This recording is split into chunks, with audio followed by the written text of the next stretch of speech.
बंगाल के हालातों को ममता दीदी ने खूब दबाने की और छुपाने की कोशिश की, लेकिन वो बाहर आ ही गए। इस कदर बाहर आए हैं कि देश की राष्ट्रपति द्रौपदी मुर्मू को खुद इसका संज्ञान लेना पड़ा और कहना पड़ा कि अब बहुत हुआ। क्या यह संकेत है कि अब केंद्र सरकार बंगाल में कोई बड़ा कदम उठाने वाली है? और इसी की बौखलाहट में ममता दीदी ने भी कह दिया कि अगर बंगाल में कुछ हुआ तो उसके साथ साथ असम, मणिपुर, पूरा नॉर्थ ईस्ट, बिहार, उत्तर प्रदेश, झारखंड, सभी राज्यों में आग लगा दी जाएगी, सभी राज्य जल उठेंगे। साथ ही साथ ये भी कहा कि प्रधानमंत्री मोदी बाबू की कुर्सी भी जल सकती है इस आग में। तो क्या कुछ बंगाल में चल रहा है? क्या वाकई में राष्ट्रपति शासन बंगाल में लग सकता है? और अगर लग गया तब बंगाल के क्या हालात होंगे? और जिस तरीके से बीजेपी के तमाम मुख्यमंत्री ममता दीदी पर हमलावर हुए हैं, उन्हीं सभी मुद्दों पर चर्चा करने के लिए मेरे साथ मौजूद हैं नाज़िया इलाही खान, बीजेपी नेता। बहुत बहुत स्वागत है मैडम आपका।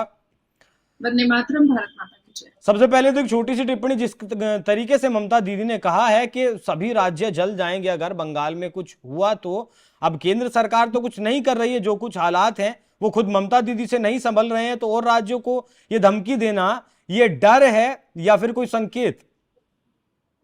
नहीं, ये संकेत भी है और ये ममता दीदी का डर भी है। जिस हिसाब से ममता दीदी ने भारतीय जनता पार्टी के सारे प्रदर्शन के डेट्स को देख करके हर दूसरे दिन अपने भी प्रदर्शन को रखा है, इससे ये साफ जाहिर होता है कि ममता बनर्जी एक फेलियर मुख्यमंत्री है। जिस हिसाब से ममता बनर्जी के राज में, और क्योंकि वो पुलिस मंत्री भी हैं, होम मिनिस्टर भी हैं, और उनका ही पुलिस बलात्कार करता है और मर्डर करता है, तो इस हिसाब से वो एज अ पुलिस मंत्री भी वो फेलियर है। स्वास्थ्य मंत्रालय भी उनके पास है, और जिस हिसाब से आरजीकर हॉस्पिटल में ब्रूटल रेप और मर्डर हुआ है, और इस पूरे घटना को छुपाने की कोशिश खुद ममता बनर्जी के नेतृत्व में हुआ है, इससे भी ये साफ जाहिर होता है कि as a health minister of West Bengal भी वो फेल है।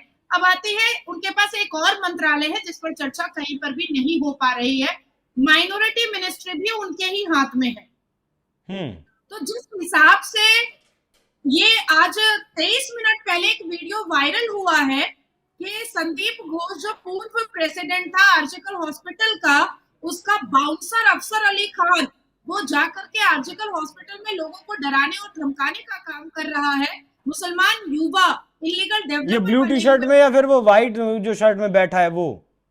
ये ब्लू टी शर्ट वाला आदमी जाकर के हर एक डॉक्टर को डरा रहा है और खुद कह रहा है कि ममता दीदी ने मुझे भेजा है, फोन लगा के पूछ लो, मैं अफसर अली खान हूँ, मुझे ममता दीदी ने भेजा है, फोन लगाओ, लगाओ, हिम्मत है तो। उसका ये कंटेंट है कि हिम्मत है तो लगाओ फोन दीदी को और पूछो, ममता दीदी ने भेजा है अफसर अली खान को डराने के लिए, और तुम्हारी हिम्मत कैसे हुई कि तुम इस चेयर पर बैठे हो, इस पर सिर्फ संदीप घोष बैठ सकते हैं और कोई नहीं बैठ सकता है। मतलब जब संदीप घोष का एक दो बार ट्रांसफर हुआ उस दौरान की तस्वीरें हैं ये?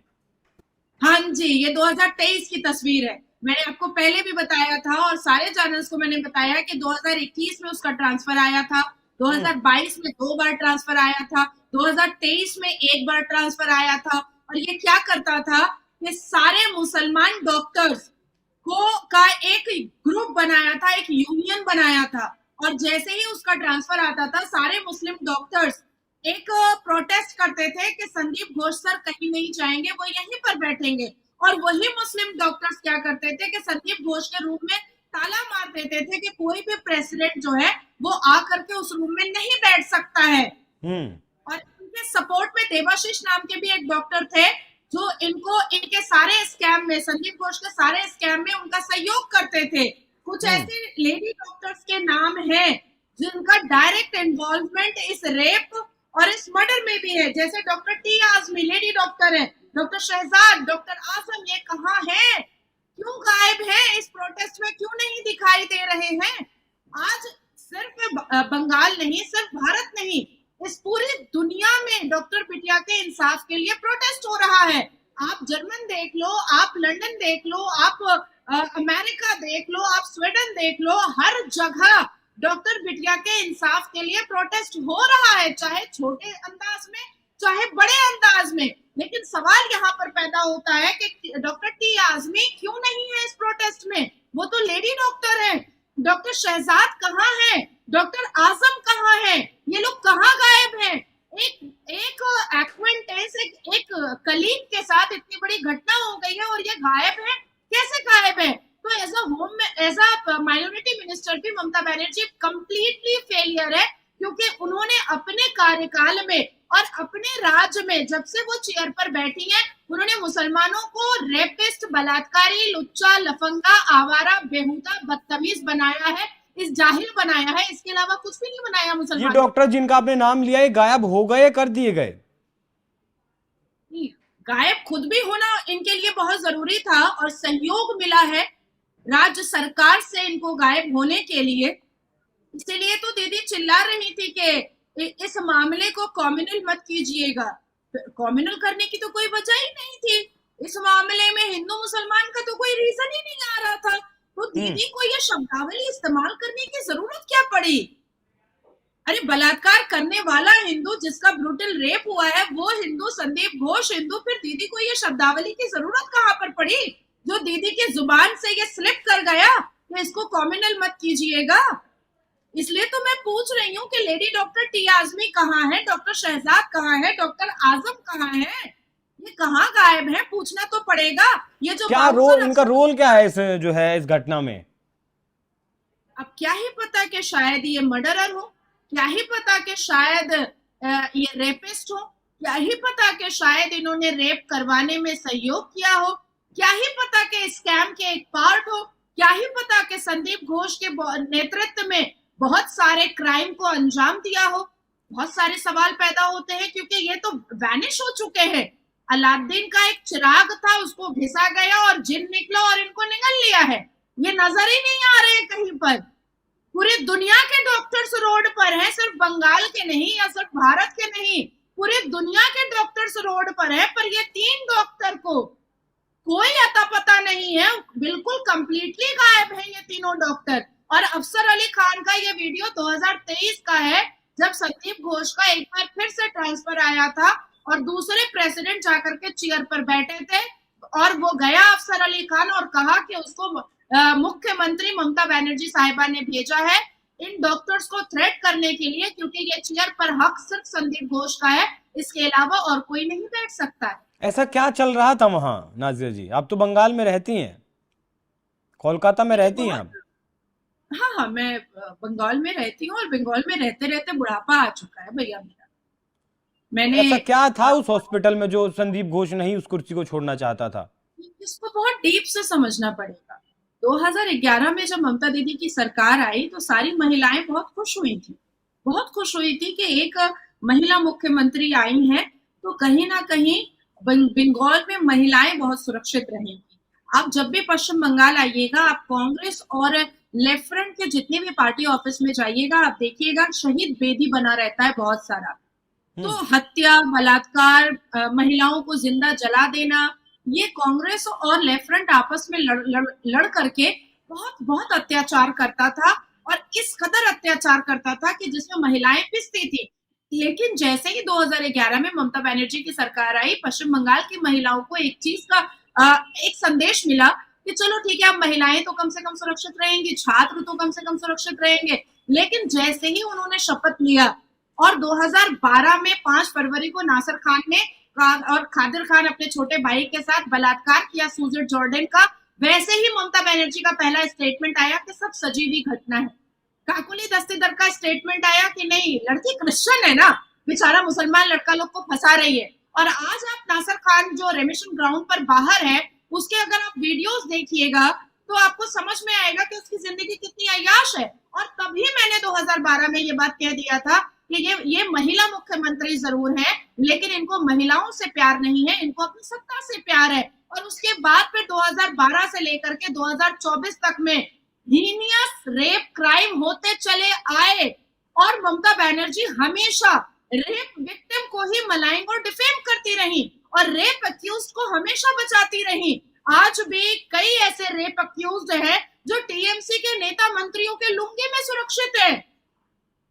वो सुरक्षा देते हैं। आप सोचिए कि नासिर खान 9 साल या 10 साल वो जेल खट करके आया, और निकल करके आने के बाद 9 महीने 10 महीने में वो वेस्टर्न जैसे 5 स्टार होटल में करोड़ों रुपया खर्च कर करके वो शादी करता है। कैसे कर सकता है? कैसे कर सकता है? कहां से आया है नासिर खान के पास पैसा? उसको कौन दिया है करोड़ों रुपए पैसा?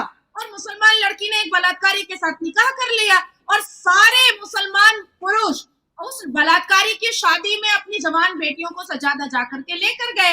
अब आती है बात कि हमारे मुख्यमंत्री साहिबा ने असम के मुख्यमंत्री को वो लाल आंखें दिखा रही हैं, मणिपुर के मुख्यमंत्री को वो लाल आंखें दिखा रही हैं, उत्तर प्रदेश की बात को हमेशा करते रहती हैं, बिल्किस बानो पे वो छाती पीटते रहती हैं। अरे भैया, आपके यहाँ रेमिशन ग्राउंड पर तो लाखों बलात्कारी बाहर हैं और दीदी के ही नेता और मंत्रियों के लुंगी में सुरक्षित हैं, पैसे कमा रहे हैं, डेवलपिंग का काम कर रहे हैं, कंस्ट्रक्शन का काम कर रहे हैं और लड़कीबाजी चोपड़ीबाजी भी मस्ती में कर रहे हैं।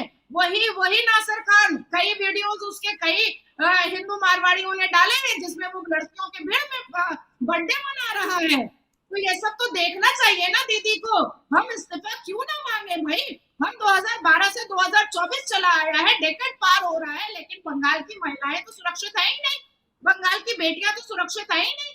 यही मुख्यमंत्री खड़े होकर के मंच पर कह देती है कि लड़की प्रेग्नेंट थी, लव अफेयर था। यही मुख्यमंत्री ये डॉक्टर बिटिया के ब्रूटल रेप और मर्डर में उन्होंने कह दिया कि अरे लड़का लड़की में इतना लव अफेयर हो रहा है ना, इतना जीन्स वीन्स ये लोग पहनता है इसीलिए रेप होता है। अब आप सोचिए ये कितनी बड़ी बड़ी घटना है। बिल्कुल। नाज़र जी, एक आखिरी सवाल, बंगाल में जो कुछ हो रहा है वो तो हो रहा है, केंद्र सरकार की नजर है, बंगाल सरकार भी जो कुछ कर रही है वो कर ही रही है, लेकिन और तमाम 7 राज्यों को धमकी देने का क्या मतलब है? बहुत छोटा सा कमेंट करिएगा। नहीं, वो धमका रही है कि सब मिल करके शांत हो जाओ, सब मिल करके चुप हो जाओ और मुझे बलात्कारी को सेव करने दो। और जो संदीप घोष, ये जो सेक्स रैकेट और bio scam racket, organ trafficking, बच्चों के मरने का रैकेट और ये क्लेम्ड और अनक्लेम्ड बॉडी का रैकेट बेचने का जो चला रहा था, वो आराम से चलाने दो। और अगर तुम लोग कुछ बोलोगे तो फिर हम तुम लोगों को भी लाल आंखें दिखाएंगे और थ्रेट करेंगे कि दिल्ली भी जला देंगे, आसाम भी जला देंगे, मणिपुर भी जला देंगे। भाई क्यों जलाओगी? पहले अपना राज तो संभाल लो, तुम क्यों जलाने जाओगी? हर जगह लॉ एंड ऑर्डर को सुरक्षित करने के लिए हर राज्य के मुख्यमंत्री काम कर रहे हैं, आप क्यों फेलियर हैं? आप अपने गिरबान में झांक कर देखिए ना। ठीक है, तो जिस तरीके से ममता दीदी बौखलाई हुई है, लगता है डर उनके चेहरे से साफ झलक रहा है। और बीजेपी के भी सभी मुख्यमंत्री अगर इसी तरीके से ममता दीदी के खिलाफ बयानबाजी करने लगे, ममता दीदी के खिलाफ उतर आए, तो शायद फिर ममता दीदी एक एक का जवाब नहीं दे पाएंगी। तो जो हालात आपने पैदा किए हैं, जो आपने बोया है, आप वही काट रही हैं। जिस तरीके से आपने शेख शाहजहां को बचाने की कोशिश की, आरोप यहां भी लगे हैं कि किसी ना किसी को आप बचाने की कोशिश कर रही हैं, ना हो वो नाम संदीप घोष का ही क्यों ना हो। तो तमाम खुलासे नाज़र जी ने किए संदीप घोष के बारे में, किस तरीके से ट्रांसफर नहीं होने दिया जाता था, क्यों नहीं होने दिया जाता था, वो वाकई में जांच का विषय है। सीबीआई को इस मामले में भी जांच करनी चाहिए। बाकी नाज़िर जी, आपका बहुत बहुत धन्यवाद हमारे साथ इस चर्चा में जुड़ने के लिए। ये खबर आपको, ये चर्चा आपको कैसी लगी, कमेंट कर जरूर बताइएगा। नमस्कार।